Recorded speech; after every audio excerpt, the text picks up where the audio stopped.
My father-in-law just passed away. Can you come home as soon as possible? I got the call from my daughter-in-law Emilia while my son was taking a bath during a family visit. With an anxious tone, she informed me about my husband's death. Confused and shocked, I yelled into the phone. Wait a minute. My name is Janie. I am 51, and ever since the sudden loss of my husband, I've been raising our son Kobe as a single mom. Kobe, who was in high school at the time, has now graduated college and has been working for 3 years. After getting his job, he moved out and started living on his own. Now he's married and he and his wife help each other to make a good life. His wife Emilia is on the quiet side and is, according to Kobe, good at household chores, a good wife. However, from the first time we met, she seemed distant, like she wanted to keep space between us. I mentioned it to Kobe, but he just laughed it off, saying it was all in my head, but I couldn't shake off the feeling. Emilia seems like she'd prefer to avoid our home. She only shows up for Thanksgiving and leaves without spending the night, which only confirms my suspicion. Kobe is my only son, and I had always hoped to get along with his wife. I've even asked Emilia directly if there was something bothering her. Being as gentle as possible, I asked if I had done anything to make her uncomfortable. She simply replied, "No, nothing at all." I eventually gave up on getting close to Emilia, thinking it's just the way younger people feel nowadays. They don't want to mingle with their in-laws, even if they live separately. What's more, I sensed a similar distance with Emilia's own parents when we met for the first time at the wedding. I mentioned to them that my husband had passed away years ago, and it seemed to create even more of a gap. Even though Kobe had told them from the beginning that I was a single mom, maybe seeing it firsthand created some negative impression of me. So, I've decided not to intrude on Kobe's marriage and quietly observed the wedding. Since then, the gap hasn't closed between me, Emilia, and her family. Even though my son and his wife live relatively close, our family dynamics have become distant. Today, Kobe brought over some wedding photos, but of course, Emilia was nowhere to be seen. I feel grateful when I see Kobe, noticing my disappointment, offered to stay over tonight even though he's alone. Makes me proud to see how kind-hearted he's become. Looking at the picture of Emilia, I find myself smiling, thinking how pretty she looks when she's laughing next to Kobe. It's tough to suppress the loneliness when my own daughter-in-law avoids me for reasons I can't understand, even though we're still getting along. After carefully storing the photo and having dinner, I idly flipped through a TV variety show. I'm waiting for Kobe to finish his shower when a familiar melody rings out. It's coming from Kobe's phone left on the table. It's the default ringtone. Curiously, I glance at the phone. It's a call from Emilia. I decide to let Kobe know about it later and turn back to the TV, but then the phone starts ringing again. Given the incessant calls, I think it might be urgent, but hesitate to answer it myself. I reluctantly grab the still ringing phone and head to the bathroom to tell Kobe. "Kobe, Emilia's calling. The phone's been ringing a few times now." I subtly hint for him to pick up, but Kobe brushes it off, saying it's fine. "Charge it for me, will ya? Got any snacks? I could go for a drink after my shower. I'll be out soon. Grab something quick." "Well, you're really becoming like your dad, aren't you?" Holding the phone, I head back to the living room and try to plug it in. But I fumble and accidentally hit the answer button. In my rush to hang up, I hit the speaker instead, and Emilia's frantic voice bursts out. "Can you hear me? Dad has passed away. Come home as soon as possible." It looks like I've picked up a very serious call. What do I say to Emilia, who's just lost her dad? Or should I first apologize for answering her call, even if it was an accident? My mind is racing, and I've lost sight of the option to hang up. Meanwhile, Emilia starts explaining the situation, saying that I need to come over to the nursing home where he was living. Startled, I ask when he had moved into a nursing home, considering he was fine until recently. "Huh? Mother-in-law?" Emilia had no idea that it was me on the line. She thought she was talking to Kobe, so her surprise makes sense. I quickly explained the situation and steer the conversation back to her dad. But she corrects me, slightly annoyed. "It's not my dad." She says it's Kobe's father who has passed away and asks me to tell him to call her back before trying to hang up. I was utterly confused, but quickly spoke into the phone, still on speaker mode. "Wait a second, Emilia, isn't this some kind of mistake? Like I told you before, Kobe's dad passed away 8 years ago."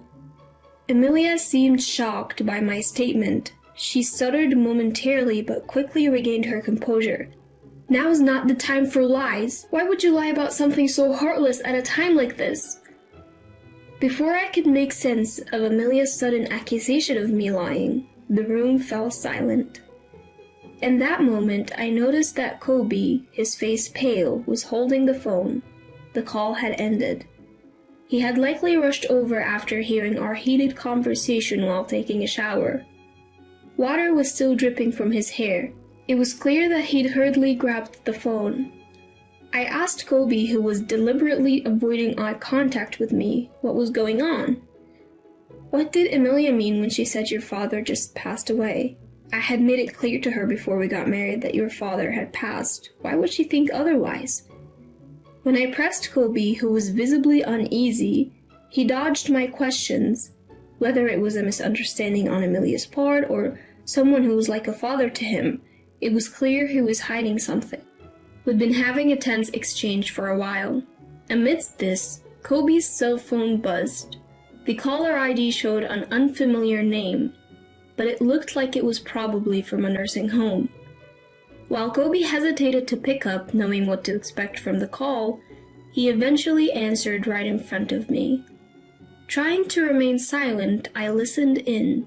I could hear most of the conversation, and the caller indeed confirmed what Emilia had been saying.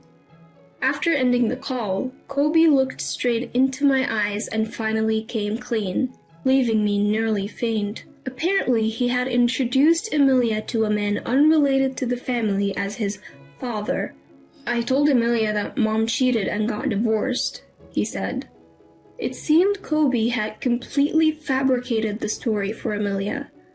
According to this version, I had neglected my husband's suffering from early onset dementia, had an affair, and was the one who was served with divorce papers. But due to issues like alimony, I had dragged out the discussions. Eventually, taking advantage of the progression of my husband's condition, I forced him into a nursing home and pushed all the costs and responsibilities onto my son. After agreeing to the divorce, my ex-husband's dementia had already progressed to the point where the issue of compensation for the affair was swept under the rug. Kobe, who lied about our divorce to his parents-in-law, was careful not to show Emilia his marriage certificate when he submitted it. Listening to this story, my mouth was hanging open in disbelief. "So, I told them Mom has been going around telling people Dad is dead. She's probably telling Emilia the same thing, but it's all lies," he explained. "I can't believe he's been telling such elaborate lies. No wonder Emilia and my in-laws don't think highly of me."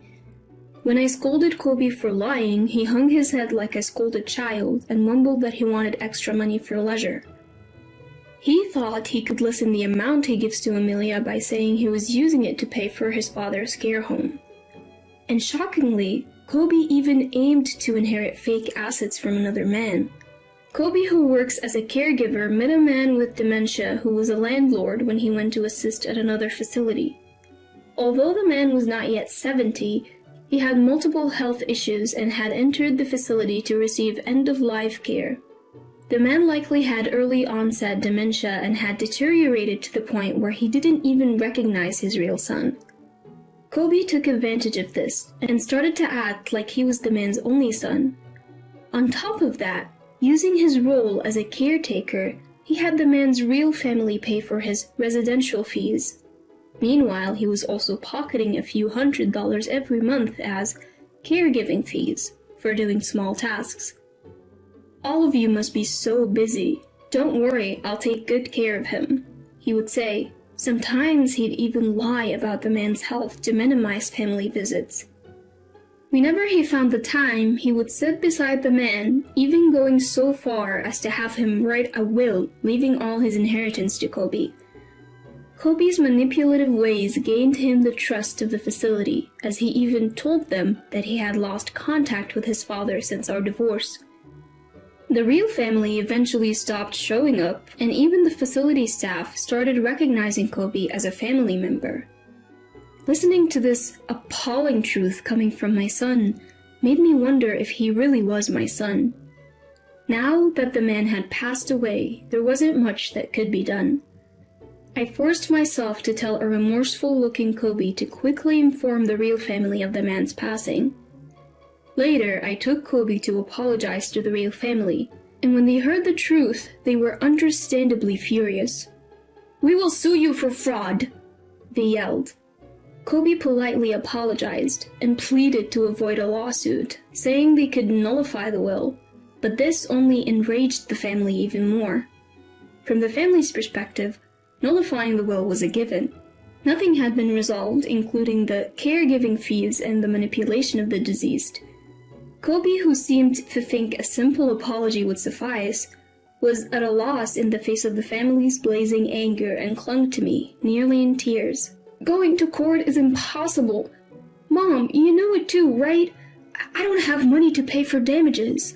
I've told you everything, help me. A mother always defends her child, doesn't she?" I can't say I'm completely unaffected by the desperate plea from the son I've raised for over 20 years, but I have no intention of helping him. He's done something truly awful. I believe he needs to face the full wrath of the family and offer a sincere apology from the bottom of his heart. I apologized deeply, just like Kobe had, and all I could do was show my sorrow to the family as a parent. From that point on, Kobe's life spiraled downward.